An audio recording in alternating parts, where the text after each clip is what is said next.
Okay, Casey, what we have done, of course, we had our Commissioners Court meeting Monday, and then Tuesday I was able to meet with Sri Harden, my administrative assistant. Polly McMillan and I met with representatives of the Texas Association of Counties Insurance Board, insurance adjusters, representatives of the architectural firm Architects from Austin that we had hired to do our original restoration project, and a member of the Texas Historical Commission.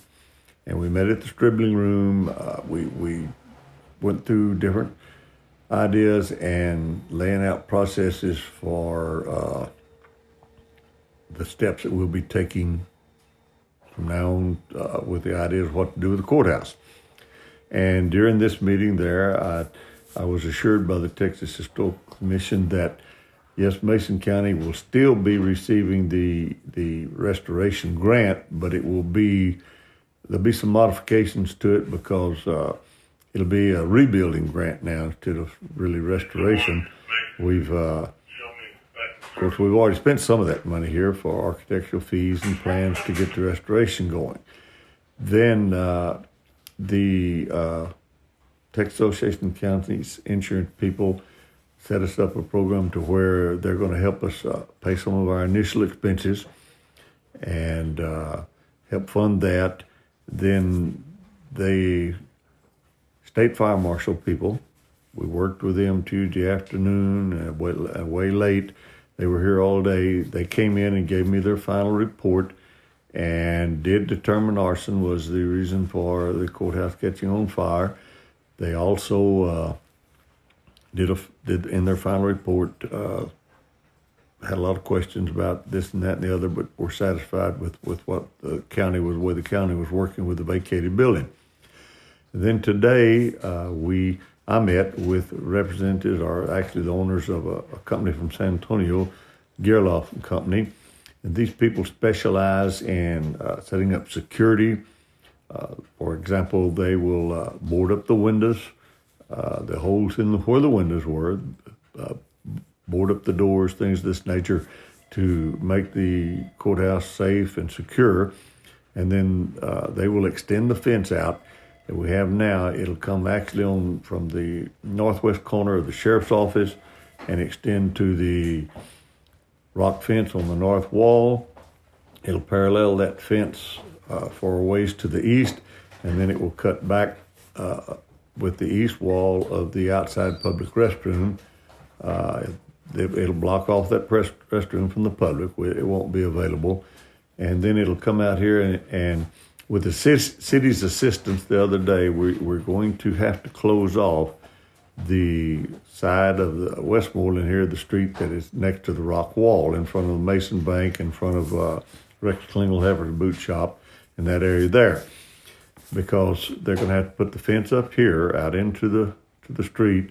They will have different portable buildings sitting in that area there. Their office buildings, storage buildings, things of this nature. Because after these folks do the security, then we will bring in people to test for asbestos and lead. And then once they finish, then the Gerloff Company will go ahead and the process of basically demolition, cleaning out the interior of the courthouse. Because if everybody knows, the second floor is still standing. It's made of concrete, but everything that came in off the third floor and the roof, the bell, the clock, everything's sitting there. And of course, then the bottom floor, the hallways, and a lot of the offices burned up. We did get lucky in that some of the offices on this south side, for example, in the Justice Peace office and then in the clerk's office, some of those things didn't burn. But we still have some historic furnishings in there, some items that need to be taken care of. So the company that we have hired is also going to go in and take this furniture and take it to their office in San Antonio, and they will treat it for corrosion, and then they'll restore it and keep it there until we get ready to go back in again. It's going to be a long process. There's just many things going on. I know we've had a lot of companies call and a lot of people offer advice, and they're ready to go and they want to get a hammer and a shovel and get started. But I guess just to let the public know, we're not doing any of this yet. We're not letting out bids for cleanup, building, things of this nature. We have done this with this one company because they were recommended by our insurance company, along with several others, and the Historical Commission. But basically, the decisions that involve the rebuilding of the courthouse are going to be in the hands of the engineers and the specialists that are hired by Texas Association of Counties, architectural firm, and the Historical Commission. The Commissioners Court will, give their stamp of approval on those things, but we don't have the expertise and the ability to find these people, because everyone needs to understand that a lot of this is historical, and it has to follow the wishes of the Historical Commission. Now, I know we've got a lot of people here involved in history, but these people that are doing this, they're experts. They've done several courthouses before. They did Hill County in '93, did Newton County a couple of years ago. They've done some work over here in Mills County and other places, and they know how to go about restoring these courthouses.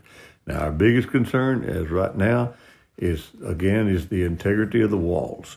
If these walls will hold up, in which we will have engineers coming in next week. They were actually scheduled today, but the weather held them up. But they're coming in next week to test the integrity of the walls. Once we find out if they're good enough, then what we'll do is go in there and do the cleanup. We'll actually put a temporary roof over the courthouse, and then they're going to start building. So that's where we are right now. When will we know an idea of the cost? We won't really know, but from just talking to the people, we've got so many things that you have to look at. Not just the hammer and nails and paint to put it back together, but you've got demolition costs. You've got costs that go along with the abatement with asbestos and lead. You've got the security cost, putting those up. We have to replace our security systems that we had over there, putting them across in the annex. We've got a lot of extra costs that'll be in there. We don't really know, but we're just guessing right now. Ballpark figure of probably $11 to $12 million. Excuse me. That's kind of a figure they've thrown out. And as far as a timeline, we are at a great advantage here ahead of these other courthouses that had trouble, because we already have all our plans, we have all our specs, we have 100% restoration plan that we've got drawn up, and that was about a 3 or 4 year experience right there. So it's going to help us, but I'm going to guess that you're still going to be looking at, before that building is turnkey in there, could be 3 or 4, 5 years. Yes, sir. Not a pleasant thought, but it gives us something to think about for the future. Well, let me tell you, I just really, there's no way to express my appreciation for the people that have supported us, and the people have worked with the contributions to try to support this, because even with insurance money, even with grant money, you're looking at going back in there later on and completely replacing probably the lawn area. We may have to replace a couple of trees. You're going to have to do a new sprinkler system, things of this nature. So there's going to be a lot of costs that are just not even related to what insurance would pay for or grant would pay for. Yes, sir. Everybody stay safe this weekend. Stay warm.